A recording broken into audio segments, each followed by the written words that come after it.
Hello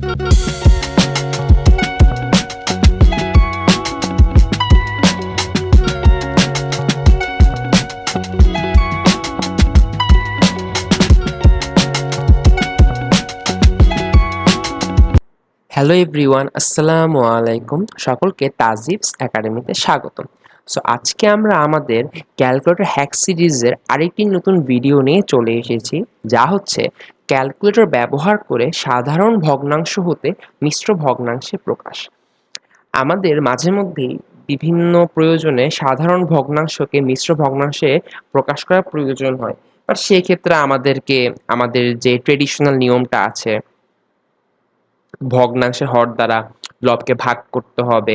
তো আমাদের যে ভাগ মানে ভাগফল থাকবে, সেটাকে হিসাব করে আমাকে হচ্ছে ভাগশেষটাকে উপরে দিয়ে হাবিজাবি অনেক নানান ধরনের জিনিস করে আমাকে হচ্ছে এই মিশ্র ভগ্নাংশকে প্রকাশ করতে হয়।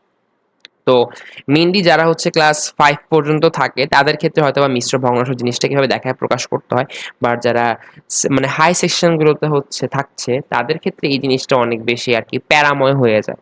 তো আজকে আমরা দেখব কিভাবে আমরা আমাদের হাতে থাকা ছোট্ট একটা ক্যালকুলেটর ব্যবহার করে খুব সহজেই সাধারণ ভগ্নাংশ হতে মিশ্র ভগ্নাংশে প্রকাশ করতে পারি। চলো দেরি না করে শুরু করা যাক। সো আজকে আমরা আমাদের সাধারণ ভগ্নাংশতে মিশ্র ভগ্নাংশ প্রকাশ করার ক্ষেত্রে আমরা 5টা ভগ্নাংশ নিয়েছি, যেটা হচ্ছে 55/6 ইকুয়ালস টু 9 সমস্ত 1/6, আবার 127/8 সমান সমান 15 সমস্ত 7/8। তারপরটা হচ্ছে 35/2 সমান সমান 17 সমস্ত 1/2। 4 নাম্বারটা হচ্ছে 69/7 সমান সমান 9 সমস্ত 6/7। তারপরে হচ্ছে 53/3 সমান সমান 17 সমস্ত 2/3। আচ্ছা, এখানে একটা জিনিস যেটা খুব ভালোভাবে মনে রাখতে হবে সেটা হচ্ছে ভগ্নাংশগুলোকে অবশ্যই অবশ্যই অপ্রকৃত হতে হবে। একটা জিনিস মনে প্রাণে গেঁথে ফেলতে হবে। মাঝে মধ্যে হয় কি, ছোট ক্লাসের পড়া তো এগুলো, তো বড় ক্লাসে উঠলে এই জিনিসগুলো অত ভালো মতো মনে থাকে না। যাই হোক, আমি একটু রিমাইন্ড করায় দিই যে আমাদের ভগ্নাংশগুলোকে অবশ্যই অবশ্যই অপ্রকৃত হতে হবে। এখন কথা হচ্ছে অপ্রকৃত ভগ্নাংশ কি? আমরা সবাই জানি একটা ভগ্নাংশের উপরের অংশকে বলা হয় লব এবং নিচের অংশকে বলা হয় হর। তো আমাদের যে ভগ্নাংশগুলোর লব বড় এবং হর ছোট, অর্থাৎ উপরের পোর্শনটা বড় হয় এবং নিচের পোর্শনটা ছোট হয়, সে সকল ভগ্নাংশকে বলা হয় অপ্রকৃত ভগ্নাংশ। এবং একমাত্র অপ্রকৃত ভগ্নাংশই মিশ্র ভগ্নাংশ রূপান্তর করা যায়, অন্য কোনো ভগ্নাংশ যায় না। ঠিক আছে, আমাদের মূলত ভগ্নাংশই হচ্ছে 3টা: প্রকৃত, অপ্রকৃত, মিশ্র। তাই প্রকৃত ভগ্নাংশকে কিন্তু কোনোভাবেই আমরা হচ্ছে মিশ্রতে কনভার্ট করতে পারবো না। সেটা তোমাকে আমি অবশ্যই একটা এক্সাম্পলের মাধ্যমে দেখাবো। তো চলো দেরি না করে শুরু করা যাক। তো প্রথমে আমরা আজকে আমাদের ক্যালকুলেটর নিয়ে আসি।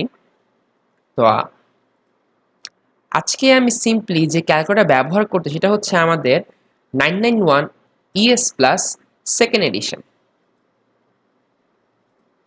আচ্ছা,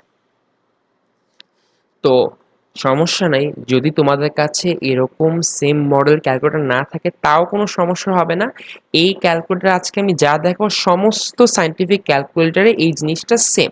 জাস্ট তোমাকে কি করতে হবে, একটু কষ্ট করে অপশনসগুলো খুঁজতে হবে।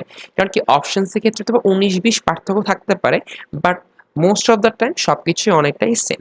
আচ্ছা, তো প্রথম কথা হচ্ছে যে আমরা চাচ্ছি কি যে আমাদের সাধারণ ভগ্নাংশকে মিশ্র ভগ্নাংশে প্রকাশ করতে হবে। তো সিম্পলি আমি কি করব, আগে আমাদের সাধারণ ভগ্নাংশটাকে ক্যালকুলেটরে আমি ইনপুট দিব। যেরকম দেখো, আমাদের প্রথম ভগ্নাংশ হচ্ছে 55/6। তো আমি সিম্পলি ভগ্নাংশের ফরম্যাটটা নিয়ে নিলাম। তারপরে আমি 55 আর নিচে হচ্ছে 6 প্রেস করে ইকুয়ালে প্রেস করলাম। দেখো আমার কিন্তু ভগ্নাংশটা মানে সাধারণ ভগ্নাংশ রূপে কিন্তু ইনপুট হয়েছে। এখন আমি কি চাই আউটপুট হিসেবে? আমি চাই এই ভগ্নাংশটা মিশ্র ভগ্নাংশ রূপ দেখতে। দেখো জিনিসটা অনেক সিম্পল, আমি জাস্ট এখানে 2টা বাটন প্রেস করব, সাথে সাথে আমার সাধারণ ভগ্নাংশ মিশ্র ভগ্নাংশে রূপান্তরিত হয়ে যাবে। আমি সিম্পলি শিফট প্রেস করব। শিফটের পরে দেখো এখানে এসডি নামে একটা বাটন আছে, দেখো ডিইএল, এই বাটনের উপরে দেখো এসডি নামে একটা বাটন আছে, এখানে আমি প্রেস করব। দেখো প্রেস করার সাথে সাথে আমাদের সাধারণ ভগ্নাংশ কি হবে, খুব সহজে জাস্ট ডাবল প্রেস, জাস্ট 1 সেকেন্ডের কাজে আমাদের একটা মিশ্র ভগ্নাংশে রূপান্তর হয়ে গেছে, এটা হচ্ছে 9/1/6। আচ্ছা, তো তারপর তোমাকে আরেকটা দেখাই, আমি এটা রিমুভ করে দিলাম। তারপর ধরো আমি আরেকটা ভগ্নাংশ ইনপুট দিব, যেটা হচ্ছে 127/8। তো আমি 127 ইনপুট দিলাম, তারপরে হচ্ছে 8 ইনপুট দিলাম। ইনপুট দেওয়ার পরে আমি সিম্পলি ইকুয়ালে প্রেস করব। দেখো আমরা কিন্তু আমাদের যে ক্যালকুলেটর আছে সেটার মধ্যে কিন্তু আমাদের 127/8 এটা কিন্তু আমাদের চলে এসেছে। তো আমি কি চাই, এটা সাধারণ ভগ্নাংশে আছে, তো আমি সাধারণ ভগ্নাংশ না, আমি চাই এটার মিশ্র ভগ্নাংশ দেখতে। তো আমি সিম্পলি শিফট প্রেস করে এসডি বাটনে প্রেস করব। দেখো খুব সিম্পলি আমাদের জাস্ট 2টা ক্লিকের মধ্যেই আমাদের মিশ্র ভগ্নাংশ চলে আসে, যেটা হচ্ছে 15/7/8। চলো তোমাকে আরেকটা দেখাই। ধরো এখন আমি আরেকটা ভগ্নাংশ ইনপুট দিব, যেটা হচ্ছে 35/2। ইনপুট দেওয়া শেষ, আমি ইকুয়ালে প্রেস করবো। দেখো আমাদের কিন্তু এখানে 35/2 চলে এসেছে। তো আমি এটা তো সাধারণ ভগ্নাংশ, তো আমি চাই কি এটা মিশ্র ভগ্নাংশ, তাই আমি সিম্পলি শিফট এবং এসডি বাটনে প্রেস করব। দেখো জাস্ট 2টা বাটন ক্লিক করলাম আর আমাদের সাথে সাথে সাধারণ ভগ্নাংশ মিশ্র ভগ্নাংশে প্রকাশ হয়ে গেল, যা হচ্ছে 17/1/2। চলো তারপর আরেকটা দেখাই। দেখো আমাদের এখানে একটা আছে 69/7। তো আমি 69/7 খুব সিম্পলি জাস্ট ইনপুট দিলাম। দেওয়ার পরে আমি জাস্ট শিফট এবং এসডি বাটনে ক্লিক করব। দেখো আমার কিন্তু সাথে সাথে জাস্ট 2টা ক্লিকের মাধ্যমে আমি সিম্পলি সাধারণ ভগ্নাংশ থেকে মিশ্র ভগ্নাংশে প্রকাশ করতে পারলাম, যা হচ্ছে 9/6/7। চলো তারপর তোমাকে আরেকটা দেখাই। তারপরটা হচ্ছে 53/3। চলো ইনপুট দিই। 53 হচ্ছে আমাদের 3। আচ্ছা, তো আমি ইকুয়ালে প্রেস করলাম। দেখো আমার কিন্তু 53/3 এটা কিন্তু ইনপুট হয়ে গিয়েছে। তো আমি জাস্ট সিম্পলি শিফট এবং এসডি তে প্রেস করব। দেখো জাস্ট 2টা ক্লিকের মাধ্যমে আমার সাধারণ ভগ্নাংশ কিভাবে মিশ্র ভগ্নাংশে প্রকাশ হয়ে যায়, যা হচ্ছে 17/2/3। আচ্ছা ঠিক আছে, আমরা তো দেখলাম যে আমরা অপ্রকৃত ভগ্নাংশকে খুব সহজে ক্যালকুলেটরের মাধ্যমে আমরা মিশ্র ভগ্নাংশে প্রকাশ করতে পারবো, কিন্তু কারণটা কি যার কারণে আমরা প্রকৃত ভগ্নাংশ ইনপুট দিয়ে আমরা মিশ্র বানাতে পারবো না? আচ্ছা তোমাকে আমি দেখাই, চলো যে কোনো একটা প্রকৃত ভগ্নাংশ না। প্রকৃত ভগ্নাংশ কি? প্রকৃত ভগ্নাংশ হচ্ছে যে ভগ্নাংশের লব ছোট এবং হর বড়, অর্থাৎ উপরের পর্শন ছোট থাকে এবং নিচের পর্শনটা বড় থাকে, সেটাই হচ্ছে আমাদের প্রকৃত ভগ্নাংশ। তাহলে চলো সিম্পলি একটা প্রকৃত ভগ্নাংশ আমরা ইনপুট নিই। ধরো আমি উপরে দিলাম 3 এবং নিচে দিলাম 8। দেখো এটা কিন্তু আমাদের একটা প্রকৃত ভগ্নাংশ। আমি এটা ইকুয়াল প্রেস করি। দেখো তো এখানে আমার কিন্তু 3/8 এটা কিন্তু আমাদের ইনপুট চলে আসছে। দেখো আমি এখন শিফট প্রেস করে এসডি প্রেস করি, কি হলো দেখছো? আমি কিন্তু শিফট প্রেস করে এসডি প্রেস করতেছি, দেখো আমাদের কিন্তু কোনো মিশ্র ভগ্নাংশ প্রকাশ হচ্ছে না। কারণ কি দেখাই আমি তোমাকে। দেখো এটার কারণ হচ্ছে যে আমাদের যে প্রকৃত ভগ্নাংশগুলো হয়ে থাকে তার মান 1 থেকে ছোট হয়ে থাকে।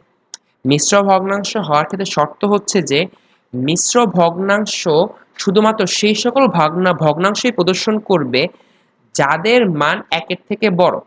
দেখো আমি এতক্ষণ পর্যন্ত যে ভগ্নাংশগুলো ইনপুট নিয়েছি, ধরো এই 55 হচ্ছে 6। দেখো তো আমি যদি এখানে এস তে প্রেস করি, দেখো আমাদের কিন্তু 9.16 এটা কিন্তু আমাদের এখানে চলে আসছে। দেখো এটা কিন্তু অবশ্যই 1 থেকে বড়, ঠিক আছে? তার মানে কি বুঝলাম আমরা, যে আমাদের ভগ্নাংশগুলো যদি সাধারণ ভগ্নাংশ থেকে মিশ্র ভগ্নাংশে প্রকাশ করতেই হয়, তাহলে অবশ্যই আমার ভগ্নাংশগুলোর মান 1 থেকে বড় হতে হবে, অন্যথায় কিন্তু আমাদের মিশ্র ভগ্নাংশ প্রদর্শন করবে না। এবং একমাত্র 1 থেকে বড় যে সকল ভগ্নাংশগুলো হয় সেগুলো হচ্ছে অপ্রকৃত ভগ্নাংশ। তাই আমরা অপ্রকৃত ভগ্নাংশকে খুব সহজেই মিশ্র ভগ্নাংশে প্রকাশ করতে পারি, কিন্তু প্রকৃত ভগ্নাংশকে মিশ্র ভগ্নাংশে প্রকাশ করা যায় না। সো আশা করি তোমাদের কাছে আজকে ভিডিওটা অনেক বেশি ভালো লেগেছে। যদি ভালো লেগে থাকে তাহলে অবশ্যই আমার চ্যানেলটাকে লাইক, কমেন্ট, শেয়ার এবং সাবস্ক্রাইব করে পাশে থাকবে। এবং তোমরা যদি এরকম ক্যালকুলেটর হ্যাকস সম্বন্ধে আরো কিছু জিনিস জানতে চাও বা আরো এরকম ভিডিও দেখতে চাও, তাহলে অবশ্যই আমাকে কমেন্ট বক্সে জানিয়ে দিবে। তো সকলকে অনেক অনেক ধন্যবাদ, আজকের জন্য এইটুকুই। আসসালামু আলাইকুম রহমতুল্লাহি ওয়া বারাকাতুহু।